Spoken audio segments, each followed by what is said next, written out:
8. मन्नू वैसे तो जानता था कि वो एक दिन बहुत आगे जाएगा, लेकिन आज अपने हवस के चक्कर में वाकई बहुत आगे निकल आया था, क्योंकि उसका ग्वालियर स्टेशन तो तभी पीछे छूट गया था जिस वक्त वो मुस्कान की गहराई में घुसने लगा था। फिलहाल मनु तान्या के गुस्से को सोचते हुए अपना सर पकड़कर बैठना चाह रहा था, लेकिन उसके पास अब इसके लिए भी टाइम नहीं था। उसने फटाफट ठीक से अपनी पैंट पहनी और सामान लेकर ट्रेन से उतरा। अरे अब यहाँ से कहाँ जाओगे? मैं छोड़ देती हूँ। इस बहाने आपका स्टे देख लूंगी और आना जाना भी बना रहेगा। नहीं, वो मैं एक कजन दीदी के घर जाऊंगा, तो वहाँ तो मिलना पॉसिबल नहीं है, पर मैं आपसे मिलूंगा ना बहुत जल्द। मुस्कान मनु के गले लगी और मनु को बाहों में भर के गहरी सांस ली। मुस्कान तो गले मिल रही थी, पर मनु को ऐसा लगने लगा था कि ये गले पड़ रही थी। लगता है आपको हमारा मिलना कोई खास अच्छा नहीं लगा। नहीं, ऐसा नहीं है। ये क्यों कहा? आप बिना अपना नंबर दिए जा रहे हैं। खत लिखने के लिए आपका एड्रेस भी तो नहीं है मेरे पास। वैसे तो मनु इन सब बातों में कभी नहीं चूकता, लेकिन उसके दिमाग में इस वक्त जबरदस्त हलचल चल रही थी। और चले भी क्यों ना। एक तरफ शिवानी, जो अब तक एक माँ की तरह सोच बैठी होगी कि पक्का मनु किडनैप हो गया है, जो वो फोन नहीं उठा रहा, और दूसरी तरफ तान्या है, जो बेसब्री से उसका इंतजार कर रही थी। क्या सोच रहे हो? कोई बात नहीं, अगर आपको नंबर देने में शर्म आ रही है तो। अरे नहीं, वो मैं बस काफी साल बाद आया हूँ ना, तो दीदी का एड्रेस याद कर रहा था। मोबाइल दीजिए आप, मैं टाइप कर देता हूँ। मनु ने नंबर दिया और मुस्कान के जाने का इंतजार करने लगा। दोनों रोमांटिक स्माइल देते हुए अपने अपने रास्ते चल दिए। उसके जाते ही मनु ने अपनी जेब से फोन निकाला ही था कि उसकी शिवानी का कॉल आया। हेलो शिवानी। मन्नू, कहाँ हो तुम? ठीक हो या नहीं? कितने कॉल किए तुम्हें, फोन क्यों नहीं उठाते हो? तुम ठीक से ग्वालियर पहुंच गए ना? हाँ बेबी, मैं ग्वालियर में ही हूँ, ठीक से पहुँच गया। वो फोन का डिस्प्ले सही काम नहीं कर रहा था, इसलिए तुम्हें कॉल नहीं लगा पाया। अभी कहाँ हो? दोस्त के घर पर, बस नहाने ही जा रहा हूँ, फिर सीधे क्लाइंट के पास। इतनी सुबह? कितने मेहनती हो बाबू आप। अच्छा चलो, ओके बाय। फ्री होकर कॉल करना। Love you. Love you too baby.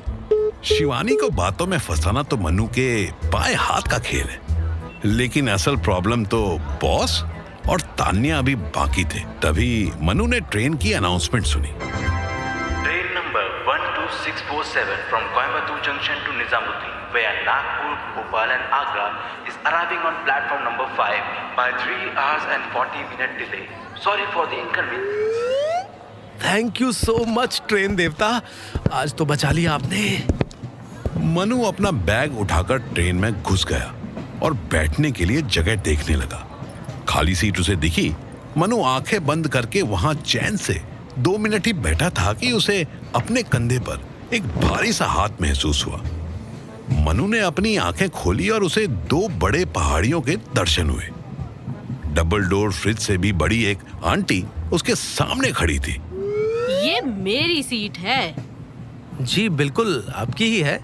मैं बस ग्वालियर पहुंच जाऊं, फिर आप इसे घर ले जाना। क्या मतलब? मतलब कि मुझे बस ग्वालियर तक जाना है, मुझे यहीं बैठने दो प्लीज। अच्छा ठीक है, पर थोड़ा साइड होकर बैठो बस, हमारी कंफर्म टिकट है। बैठने के बाद आंटी ने तसल्ली से मनु को ऊपर से नीचे और नीचे से ऊपर तक देखा। उनकी निगाहें मनु के हीरो वाले चेहरे पर गई और मनु की नजरें तो बस वो पहला नजारा याद कर रही थी। आपकी सीट वेटिंग में है क्या? जी, मैं बहुत इमरजेंसी में ग्वालियर जा रहा हूँ, जो पहली ट्रेन दिखी बैठ गया, टिकट लेने का टाइम ही नहीं मिला।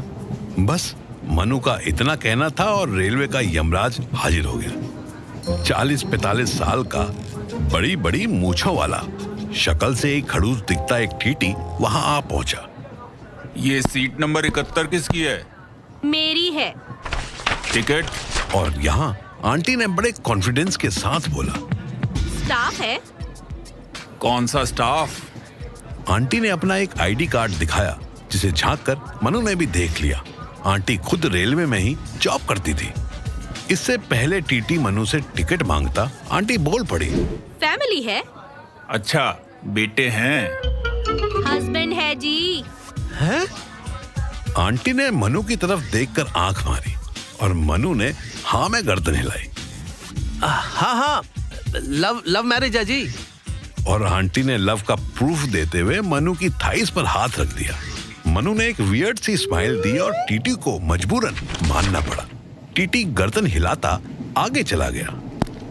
Thank you aunty. किसी भी औरत से बात करते समय उसे आंटी बोलना एक ऐसा रॉन्ग पासवर्ड होता है जिसको तुरंत नहीं चेंज किया जाए तो लेने के देने पड़ सकते हैं। आंटी चिल्ला पड़ी, टीटी।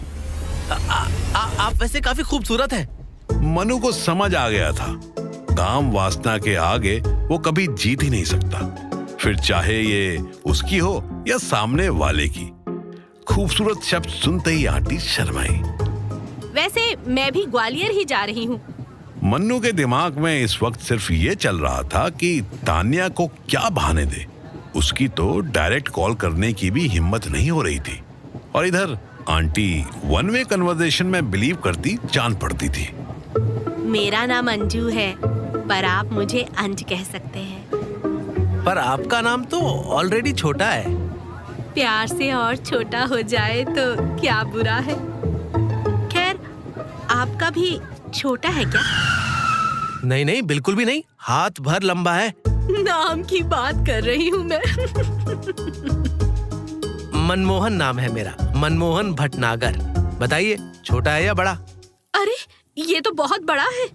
ट्रेन चलती रही और आंटी मनु को वासना भरी नजरों से देखती रही और मनु इस वक्त टी और तान्या के बारे में सोच रहा था। उसका मन तो कर रहा था कि अभी ट्रेन से कूद जाए और उसे बहाना मिल जाए कि आखिर लेट क्यों हुआ। मनु तान्या को खोने से बहुत डरता था। इसकी क्या वजह थी, पर बेसिक तो टॉप 3 की बात करें तो तान्या का नेचर पुलिस वालों का था। वो ऑलरेडी पुलिस फोर्स ज्वाइन करने वाली थी। दूसरी वजह थी कि उसे झूठ से बहुत नफरत थी और मनु सच बोलने से हमेशा डिस्टेंस बनाकर रहता था। तीसरी वजह थोड़ी पर्सनल थी। मनु की माने तो उसे तान्या से अच्छा प्लेजर कभी किसी लड़की के साथ मिला ही नहीं था। इतना सब सोचते विचारते मनु का हाथ उसकी पॉकेट पर पड़ा और उसे एहसास हुआ कि उसका वॉलेट गायब था। मनु अपनी सीट से उठकर यहाँ वहाँ वॉलेट तलाशने लगा। क्या हुआ? क्या ढूंढ रहे हो? मेरा वॉलेट नहीं है मेरे पास। अच्छा, कितने पैसे चोरी हो गए? और यहाँ मनु को याद आया कि इस ऑनलाइन पेमेंट के जमाने में उसके वॉलेट में मुश्किल से 100-200 रुपए थे, लेकिन उससे ज्यादा इंपॉर्टेंट उसका driving licence, ATM card, credit card और 2 अनयूज्ड कॉन्डम भी साथ गायब हो गए। मनु ने एक गहरी सांस ली। फाइनली उसे इस वॉलेट के साथ उसको लेट होने का बहाना मिल गया था। मनु को इतना सोच में डूबा हुआ देख आंटी बोली, लगता है ज्यादा पैसे चले गए। स्टेशन पर उतरकर हम पुलिस को इन्फॉर्म कर देते हैं। नहीं, कोई बात नहीं। अब थोड़े से पैसों के पीछे क्यों पुलिस कचहरी करना। मनु की ऐसी बातें सुनकर आंटी एक बार फिर मनु पर फिदा हो गई। इन सब के बीच जब ग्वालियर आ गया, आंटी को पता ही नहीं चला।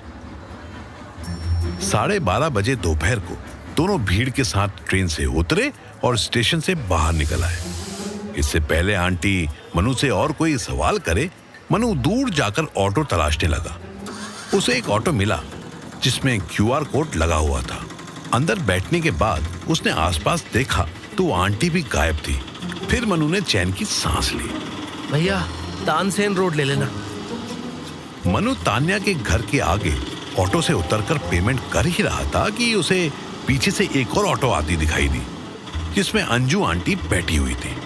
वो तो भला हो उनकी बढ़ती उम्र की घटती नजरों का कि वो मनु को नहीं देख पाई और मनु ने खुद को जैसे तैसे छुपा लिया। लेकिन मनु ने यह जरूर देखा कि अंजू भी उसी घर में गई जिसमें तान्या रहती थी। तान्या 3rd फ्लोर पर थी, अंजू आंटी 2nd पर तक ही जाती दिखी। मनु कुछ सोचता उससे पहले ही उसके सर पर जोर से कुछ पड़ा। कौन बदतमीज है ये? अरे तान्या, सुनो ना, मैं समझाता हूँ ना क्या हुआ। मनु घर की तरफ भागा और सीधे तान्या के रूम के बाहर पहुंचा, क्योंकि अंदर वो जा नहीं सकता था। तान्या ने अंदर से रूम लॉक जो कर रखा था। तान्या, गेट तो खोलो बेबी, तुम्हें पता भी है मैं यहाँ किन हालातों में पहुंचा हूँ। बेबी मेरी बात तो सुनो। अच्छा एक बार दरवाजा खोल दो, मेरी बात पर यकीन ना हो तो भले ही फिर कभी घर में मत आने देना। बाहर ही खड़े होकर बोलो। शिवानी तो ठीक थी, लेकिन तान्या अगर गुस्से में है तो उसकी अपनी बातों में लेना इतना आसान नहीं था। बेबी हुआ क्या कि मैं दिल्ली से ग्वालियर के लिए बैठा ही था कि एक बूढ़ी आंटी को कुछ लोग अकेला देखकर परेशान कर रहे थे। उनसे उनकी जमा पूंजी तक छीनने की कोशिश कर रहे थे। बेबी उस कोच में उस वक्त और कोई नहीं था। मैं उनकी मदद करने पहुंचा तो मेरा पर्स भी उन लोगों ने छीन लिया। मनु बोले जा रहा था, लेकिन तान्या कोई रिस्पॉन्स नहीं कर रही थी। वो आंटी इतना डर गई थी ना कि उन्हें अकेले छोड़ ग्वालियर उतरने का मन ही नहीं किया, और मैं भोपाल तक उन्हें छोड़ने गया, उनके घर तक, और फिर जैसे ही पहली ट्रेन मिली सीधा अपनी तान्या के पास। तान्या कुछ बोले उससे पहले ही फिर एक हाथ मनु के कंधे पर आया। मनु ने पलटकर देखा तो तान्या का मकान मालिक उसके पीछे खड़ा था। कौन हो? यहाँ शायद पहले भी देखा है मैंने तुमको। जी मैं तान्या का दोस्त हूँ। पर इस घर में ऐसे फीमेल के रूम में लड़कों का आना अलाउड नहीं है। जी मैं वो बस 2 मिनट मिल लूँ फिर चला जाऊंगा। तुम्हारी शक्ल देखकर लगता है कि तुम्हें किसी लड़की के साथ अकेले 2 मिनट भी नहीं छोड़ना चाहिए। तान्या और लैंडलॉर्ड से सामूहिक बेइज्जती करवाकर मनु निराश होकर जाने ही वाला था कि उसके सामने अंजू आंटी आ खड़ी हुई। अरे ये आजकल के लड़का लड़की थोड़ा भी नहीं हिचकते। जी मन्नू।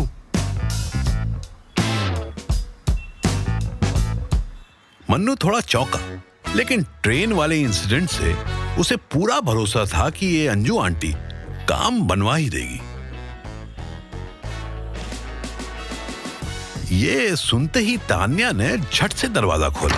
तुमने इनकी भी हेल्प की थी? अंजू मन्नू को आंख मारती लैंडलॉर्ड का हाथ पकड़कर उसे नीचे ले जाने लगी। ओ महिलाओं के मसीहा, मुझे एक बात बताओ, तुम्हारा पर्स किस लेडी को बचाने में चोरी हो गया? मन्नू का दिमाग तेजी से कोई आइडिया सोचने लगा।